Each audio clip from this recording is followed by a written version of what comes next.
to stop what you're doing and listen.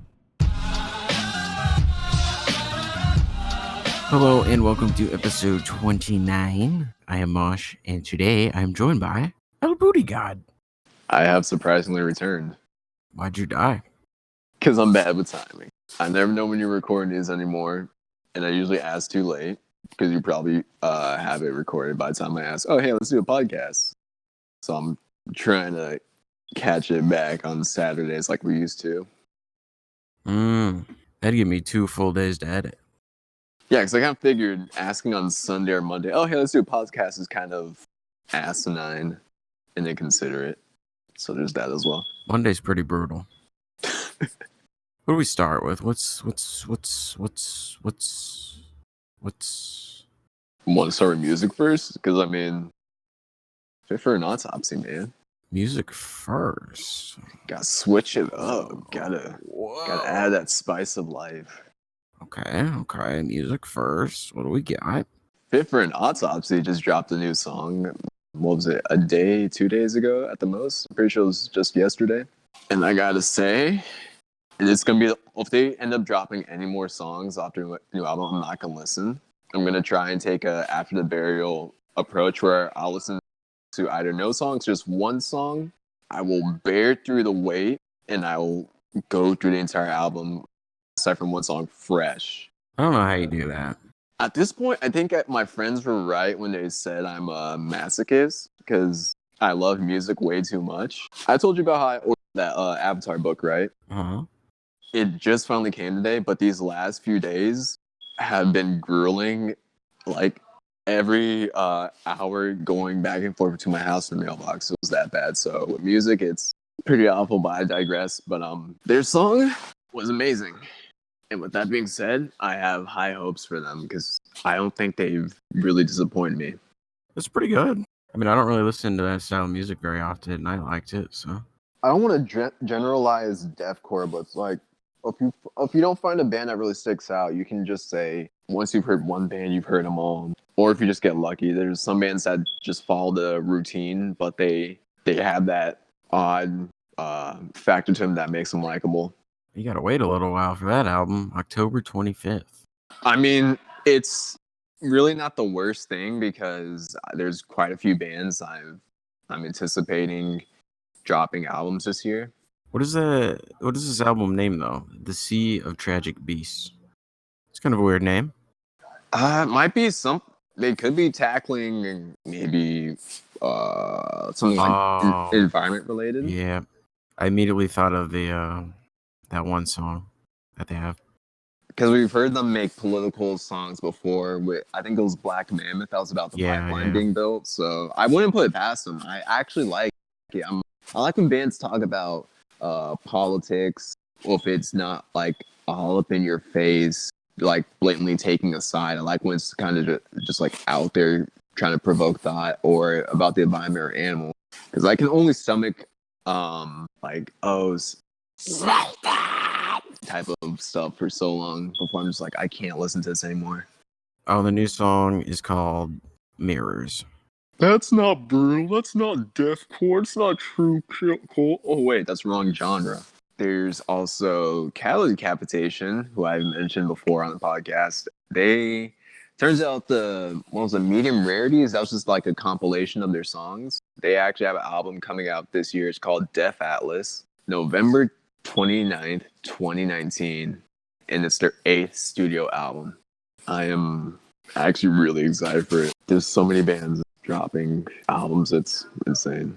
But on the topic of genres, black metal, I recently criticized it once more. As much as I love the genre, it definitely has its faults. But one black metal band I really do like, Deathspell Omega. They are a French black metal band. And if I remember correctly, they have an album coming out this year. Yes, they do. The Furnaces of... I don't want to try and pronounce this. You gotta. It's probably easier than I'm making it, but I can't. Anyway, Deathspell Omega, good black metal band. From what I can recall, when I used to listen to them a lot more often, they don't really get up on your face with the generic black metal tropes. 2019, no solid date yet. And there's also Matthew Heafy's Blackmail's side project. And if you're not familiar with Matt, he is the lead singer of Trivium. He also plays games on Twitch. Great guy, great band, great music. There's still no word on when that's going to be released. So I'd say just keep up with him every so often. I don't even remember the name. Like, I don't even know how it's spelled either. Mrityu. I'm pretty sure I'm butchering that, but it's spelled Mrityu. Mritty. Such a weird name. I think it's like Hindu or something. I could have sworn I saw something come up for it. Yeah, I think Wikipedia is saying it's not Hindu. I'm sorry, Sanskrit. Pretty sure it's saying it's Sanskrit for death. So that's a new take on a black metal band. Usually they like go for some ancient pagan or whatever European kind of base name. So it's kind of fresh. Well, I'm going to announce this in case it doesn't get announced before Tuesday. As I Lay Dying's new album will officially be called Shaped by Fire, like we speculated probably a couple months ago at this point. It'll be released on September 20th, and just to prove that it is legit, I will say the names of the songs. You have Burn to Emerge, Blinded, Shaped by Fire, Undertow, which if you're a metalcore band, you have to have a song called Undertow. It's a requirement.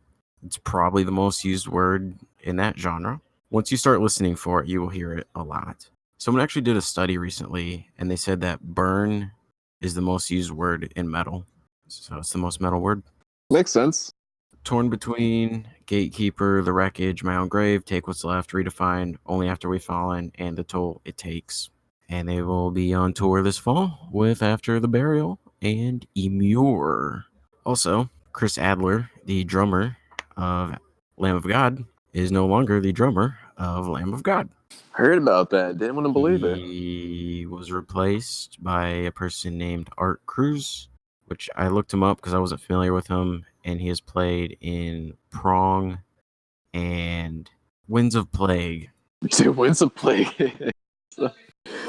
Oh, God. Good band, but they just don't get attention anymore. It's weird. Fun fact, the singer and guitar player of Bad Omens produced Winds of Plague's last album. And there you go. Fun fact of the day. I actually did not know that. Yeah, Chris was out of the band. I guess a little while ago, he was in an accident. I think it was like a motorcycle accident. So he got hurt. So people thought he was taking time away from the band to recover, which would make sense. But Lamb of God they just played a bunch of European shows and he wasn't there. But he announced he was playing shows with another band. So people were like, well, why aren't you playing with Lamb of God? So people started speculating that he was out of the band. And then they just officially announced it. So I don't know why. I don't know if there's bad blood or what. And they said they were entering the studio soon. So a new album probably won't be out until next year. That's weird because I remember with Die Hard Is Murder, their drummer, I think his name was Lee Stanton. I heard he left as well. It's kind of weird how drummers are just kind of up and leaving their bands right now. Another thing to keep in mind is that Chris's brother, Willie, is also in the band. He is one of the guitar players. So, if there's bad blood, it might be a little awkward if his brother's still in the band. So I don't know how that's going to play out. Also, this is a big loss to the band because Chris, to me, is like the heart of Lamb of God. Chris is the heart, and Mark, the lead guitarist, is the soul. And I call Chris the heart because it's like a heart beating and you play drums. So it's like they go hand in hand. But Chris's drum playing with Mark's guitar playing, like that's the band right there. And now you're missing one of those pieces. So yeah, it'll be interesting to see what happens going forward, or at least how they sound. All right, it is Monday night and I just got back home from a baseball game. So I got some more news that just came up while I was gone. And first off, we need to talk about the new Slipknot song. Some things I'm about to talk about are going to be a little out of order, the gaming stuff, but we'll get to that after this. So, new Slipknot song, they released Solway Firth, which is the final song on the album, and it's really good. I mean, Corey pretty much just screams the whole song, except the beginning part. The beginning part, he kind of sings, but then once the song actually kicks in, it's just screaming. And also, a lot of people thought, since it's titled Solway Firth, as the conspiracy theory with the spaceman, and just looking through the lyrics, I don't think that's what it's about. There are two instances where it could be, because in the first part of the song, when he's singing, it almost sounds like he's trying to sing with like a Scottish accent. And Solway Firth is the like area between England and Scotland. And also part of the lyrics, he says, "Here's an unexplainable one." But other than that, I don't see the connection between this song lyrically and that conspiracy theory. So I don't think that's what it's about. I think he's directing the song towards somebody, who that person may be. I mean, we could assume some things, but we don't know for sure. And he obviously is not going to tell who it's about. Some of the lyrics: "So I will settle for a slaughterhouse soaked in blood and betrayal. It's always somebody else. Somebody else was me. You want the real smile, or the one I used to practice not to feel like a failure. While I was learning to live, you taught me how to die. I guess I got what I wanted. Another needle in the back through purified scarification." And then the last line of the song, he says, "I haven't smiled in years." And that's the last thing you hear, because it's the last song on the album. So the final words are, "I haven't smiled in years." I think we're in for a real treat, and I could not be any more excited for this. And we're almost there. August 9th is just around the corner. God, I can't wait. Okay, now this is when things are going to start getting a little out of order. So the Booty God and I were going to talk about Cyberpunk in just a minute, but some more stuff just came out that we didn't talk about that I want to touch on. It turns out that religions are going to be in the game as well, real religions. And they said that they don't care if it offends anyone, or not that they won't care, but it will likely offend some people who are sensitive to this type of stuff. So yeah, add this on top of everything we're about to say later on. Next up, PlayStation will be at EVO 2019, and they have news. I don't know what kind of news. EVO is August 2nd through the 4th, so not this weekend, but next weekend. I mean, it's a fighting game tournament. It's like the biggest fighting game tournament, so surely it has to do something with a fighting game. Maybe they're announcing a new game. Some people think it could be their own tournament, but I don't know if they would announce their own tournament at another tournament. That seems kind of weird to do. So I'm sure it has to be game related. I know Street Fighter V was exclusive to PS4, so maybe it's something like that. But yeah, be on the lookout for that at EVO. And also, we got some Death Stranding stuff. The box art was revealed, and it does not say only on PlayStation on it. So this whole time we thought it was a PlayStation exclusive, but there were rumors going around that it could be on PC as well later down the line. And well, it's looking like those rumors might be true because it doesn't say only on PlayStation. And some people are saying, oh, well, Kojima Productions isn't owned by Sony, so that's why it doesn't say it. I get what they're saying, but Insomniac Games is also not owned by Sony, and it says only on PlayStation on their PS exclusive games. It's already been debunked. So yeah, I don't think Death Stranding is a PlayStation exclusive. It'll be a timed exclusive, but not fully exclusive. But we've only heard the PC rumors, nothing about other consoles. So I guess we'll just have to keep our eyes on that. And now I will go to the part where BootyGod and I talk about other gaming related stuff. And of course, the rest of the podcast. Wow, it's really hard finding game info right now. This is kind of depressing. Yeah, it's like really slow this week. The only thing I can find is Cyberpunk, but I feel like you might have covered this by now. What is it? It's just like kind of not like the biggest stuff, just like user interface, like the hardcore mode or whatever? Yeah, like who's not appearing in the game, the bike. Yeah, I haven't talked about any of that. To sum up all 3 articles, which I will make sure to link or send to Andrew so he can link them, it's pretty much there's a hardcore mode with no user interface. So if you want like that real immersive feel in the game, which I might actually try out, go for it. Almost as if you're actually in the year 2077, California, blasting people with your robotics. They just confirmed that Lady Gaga will, or I guess confirmed she won't be in it, which I don't know where that rumor came from. Yeah, where did that come from? I'm not once. I never once heard about her being in the game. Even when Keanu Reeves was revealed to be in the game, I've not once have I heard about her being in the game. I mean, I wouldn't mind it. I like Lady Gaga. Cool, but... Yeah, I got no issues with her.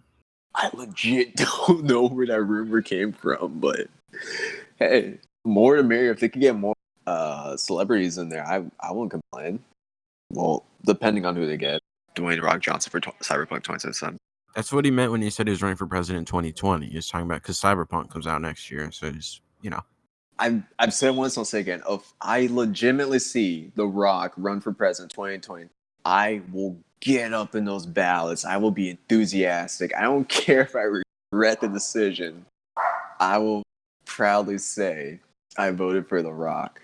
How many people will be able to say that with pride? So no user interface for the hardcore. I'd say go for it. No Lady Gaga. Sad moment, but don't know where it came from, but oh well. There's going to be a dynamic weather system similar to Witcher 3, so I'm looking forward to that. Stuff like pollution, global warming, day and night cycles, which I feel should just be a staple in all games from this point onwards. So if it's not specified that it's like always daytime, or it's always nighttime, kind of like the Soulsborne series. a game like this has to have nighttime though, with all the lights and neon and stuff. Dude, it looks so beautiful. Did they say there was gonna be acid rain in it too? Yeah. That's gonna suck. Imagine you're low in health and like, yes, I beat this mission. Oh, acid rain. And you just walk outside. I mean, it's no different from Call of Duty. You walk outside of something, oh, sniper's nest, oh, gunship, oh, Thresher. Yeah, we've actually been prepping for this whole time. Imagine a game like this in VR with no HUD though. That would be awesome. Oh my god. I have to get this for PC now. I was going to get it for PlayStation 4, but I have to get this for PC because they do have VR, like, down the line. I totally want to try that. I cannot wait for this game and Final Fantasy VII. I wish VR didn't cost a few $100. Just sell your kidney. You only need one. Yeah, you're right. Only because I don't know if I would get motion sickness or not. I would like to be able to try it first before actually diving into that world. Motion sickness is weird for me. I thought, like, it doesn't hit me immediately. Like I can spin in like a computer chair like really fast for probably 5 minutes, a legitimate 5 minutes straight. Get up, I'll be fine. Then maybe like an hour later for no reason, it'll finally hit me. I can't. I get dizzy so fast. I'm just weird. I don't know what's wrong with me. I think the last up for Cyberpunk is you get a motorcycle, which is akin in Akira. Very widely acclaimed, widely loved. I'm all for it. I love the car and all, but bikes. I just love bikes more. I wonder what it's going to be like when you're driving around. Like, if you crash, do you fly off of it? Or I hope so. Because I'm pretty sure when you like run into stuff in The Witcher 3, you fly off. last week, I talked about Nintendo revealing a new version of the Switch. The Switch Lite. Light Switch.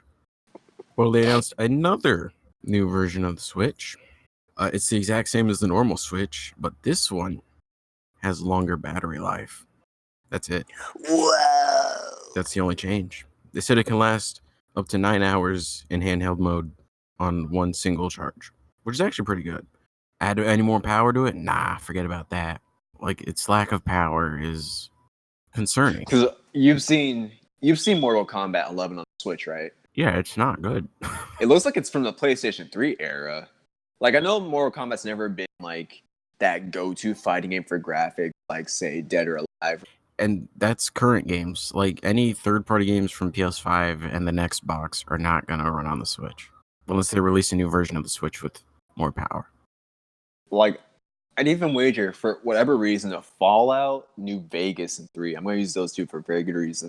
If those came to Switch, boost everything so it looks less dated and dingy or whatever, I guarantee the vanilla still have to be, like, reduced in quality to go on the Switch. Can't wait till they release the gameplay for The Witcher 3 on it. See what that looks like. Oh my god, the frame rates.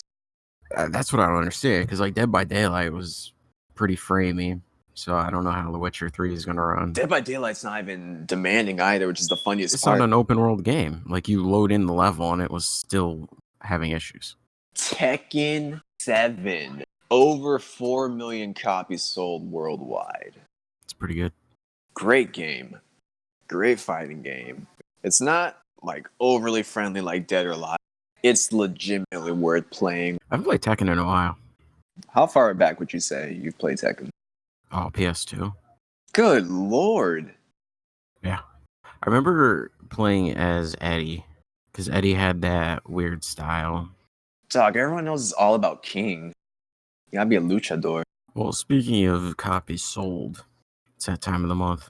Oh, God. The top 20 best-selling games of the previous month. Mortal Kombat and Days Gone back to back, number 1 and 2. Can they maintain that pace? Where will Mr. Bandicoot land with his racing game? I have all the answers, but I'm trying to create suspense. Number 20, God of War. Not bad. Number 19, Super Mario Party. Well, it's because of the days of play sale. Gotta factor that in. Do what you gotta do. 18, Assassin's Creed Odyssey. Oh, we're already past 19. Last month, Team Sonic Racing debuted at 19.